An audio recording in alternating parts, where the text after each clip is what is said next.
নমস্কার বন্ধুরা, অন্নপূর্ণা যোজনার মহিলাদের জন্য বড় সুখবর। আজকে আবার দেওয়া হবে অন্নপূর্ণা যোজনার ৩,০০০ টাকা এই আগস্ট মাসের। আপনারা জানেন যে কিছুদিন আগে থেকে শুরু হয়েছে আগস্ট মাসের টাকা দেওয়া।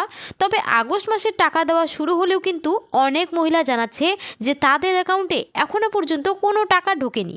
তো টাকা না আসায় চিন্তা রয়েছে অনেক মহিলারা।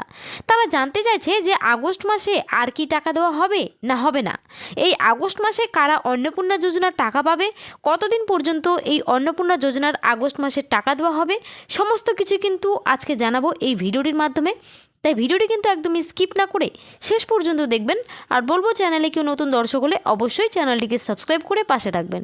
চলুন দেরি না করে ভিডিওটি শুরু করছি। দেখুন, বলা হয়েছে আজ এই জেলার মহিলাদের অ্যাকাউন্টে ঢুকবে অন্নপূর্ণা যোজনার টাকা। তো কোন কোন জেলায় আজকে টাকা দেওয়া হবে সেই বিষয়ে আজ কী বলেছে চলুন দেখিনি। দেখুন, লক্ষ্মীর ভাণ্ডার প্রকল্প পশ্চিমবঙ্গের অন্যতম জনপ্রিয় প্রকল্প ছিল। রাজ্যে পালা বদলের পরে সেই জায়গায় নিয়েছে অন্নপূর্ণা যোজনা। ১৫০০ টাকার বদলে যোগ্য মহিলারা এখন পাবেন ৩,০০০ টাকা। ফলে জনপ্রিয়তা আরও বেড়েছে। প্রকল্পের ঘোষণার পর থেকে একাধিকবার নিয়ম বদল হয়েছে।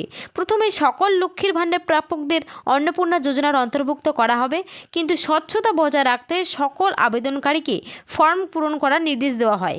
বিজেপি সরকারের প্রতিশ্রুতি অনুযায়ী ১৭ আগস্ট থেকে অন্নপূর্ণা যোজনার তৃতীয় কিস্তির ৩,০০০ টাকা মহিলাদের অ্যাকাউন্টে ঢোকা শুরু হয়েছে।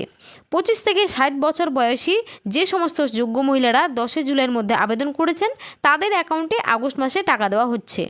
১৭ আগস্ট থেকে অন্নপূর্ণা যোজনার আবেদনকারী মহিলাদের অ্যাকাউন্টে টাকা পাঠানো শুরু হয়েছে। তবে সকল মহিলা আগস্ট মাসে টাকা পাবেন না। শুভেন্দু জানিয়েছেন, ১০ জুলাই পর্যন্ত যে সমস্ত মহিলা অন্নপূর্ণা ভাণ্ডারে আবেদন করেছেন এবং যাচাই প্রক্রিয়ায় যাদের আবেদনপত্রে কোনো ত্রুটি পাওয়া যায়নি তারাই কেবল আগস্ট মাসে টাকা পাবেন। ১১ জুলাই থেকে ৩১ জুলাই পর্যন্ত অন্নপূর্ণা যোজনায় যারা আবেদন করেছেন তাদের নথি যাচাই চলছে। সেই প্রক্রিয়া সম্পন্ন হতে ৩০ সেপ্টেম্বর পর্যন্ত সময় লাগতে পারে। তারপর তাদের টাকা দেওয়া হবে। মুখ্যমন্ত্রী জানান, যাদের নাম প্রকল্প থেকে বাদ পড়ল তারা পরে ফের আবেদনের সুযোগ পাবেন। সরকারের তরফে জানানো হয়েছিল ২০ আগস্টের মধ্যে অন্নপূর্ণা যোজনার সকল যোগ্য উপভোক্তাদের অ্যাকাউন্টে টাকা দেওয়া হবে। তবে সূত্র মারফত খবর, এখনও পর্যন্ত আগস্ট মাসে সকল মহিলাদের টাকা দেওয়া হয়নি। টাকা দেওয়ার সময়সীমা আরও হয়তো বাড়ানো হতে পারে। আজ নদিয়া, ২ চব্বিশ পরগনা, মেদিনীপুর, মুর্শিদাবাদ, বীরভূম, দার্জিলিং, হুগলি, মালদা, কোচবিহার, আলিপুরদুয়ার, ঝাড়গ্রাম, হাওড়া এই জেলাগুলিতে টাকা পাঠানো হবে। আগস্ট মাসে রাজ্যের বহু উপভোক্তা এখনও বার্ধক্য ভাতা, প্রতিবন্ধী ভাতা এবং বিধবা ভাতার টাকা পাননি। আবার যাদের ব্যাংক অ্যাকাউন্টে টাকা ঢুকেছে তারা ১৫০০ টাকার বদলে ১,০০০ টাকা করেই পেয়েছেন। জুন মাসের বাজেটের পর আশা করা হয়েছিল যে আগস্ট মাস থেকে বার্ধক্য ও বিধবা ভাতার পরিমাণ ১,০০০ টাকা থেকে বাড়িয়ে ১৫০০ টাকা করা হবে, কিন্তু বাস্তবে অনেকেই তা পাননি। আগস্ট মাসে বর্ধিত ১৫০০ টাকা না পাওয়ার মূল কারণ হিসেবে মনে করা হচ্ছে সরকারের বর্তমান ফোকাস। এই মুহূর্তে রাজ্য সরকারের সম্পূর্ণ মনোযোগ অন্নপূর্ণা যোজনার দিকে। অন্নপূর্ণা যোজনায় যোগ্য এবং অযোগ্য উপভোক্তাদের নিয়ে যে জটিলতা সৃষ্টি হয়েছে, সরকার বর্তমানে সেই সমস্যার সমাধানেই বেশি ব্যস্ত। এই কারণেই বার্ধক্য ভাতা, বিধবা ভাতা এবং প্রতিবন্ধী ভাতার মতো গুরুত্বপূর্ণ প্রকল্পগুলিতে প্রশাসন হয়তো পর্যাপ্ত নজর দিতে পারছে না। তাই উপভোক্তাদের এই মাসে ১,০০০ টাকায় করেই দেওয়া হয়েছে। অর্থাৎ বার্ধক্য, বিধবা এবং প্রতিবন্ধী ভাতায় যে ১৫০০ টাকা দেওয়ার কথা হয়েছিল আগস্ট মাসে, সেটা কিন্তু ১৫০০ টাকা দেওয়া হয়নি।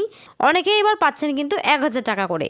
তো এর হচ্ছে মূল কারণটা কি? এর মূল কারণ হচ্ছে যে এখন রাজ্য সরকার সম্পূর্ণ মনোযোগ দিয়েছেন হচ্ছে অন্নপূর্ণা যোজনার দিকে। কারণ অন্নপূর্ণা যোজনায় যোগ্য এবং অযোগ্য উপভোক্তাদের নিয়ে যে জটিলতা সৃষ্টি হয়েছে সেগুলো নিয়েই তারা এখন পড়ে আছেন। অন্নপূর্ণা যোজনার সমস্যার সমাধানেই তারা কিন্তু বেশি ব্যস্ত। এই কারণেই কিন্তু বিধবা ভাতা, প্রতিবন্ধী ভাতা এবং বার্ধক্য ভাতায় তারা গুরুত্ব বেশি দিচ্ছেন না। তাই এই মাসে কিন্তু উপভোক্তাদের ১,০০০ টাকা করেই দেওয়া হচ্ছে।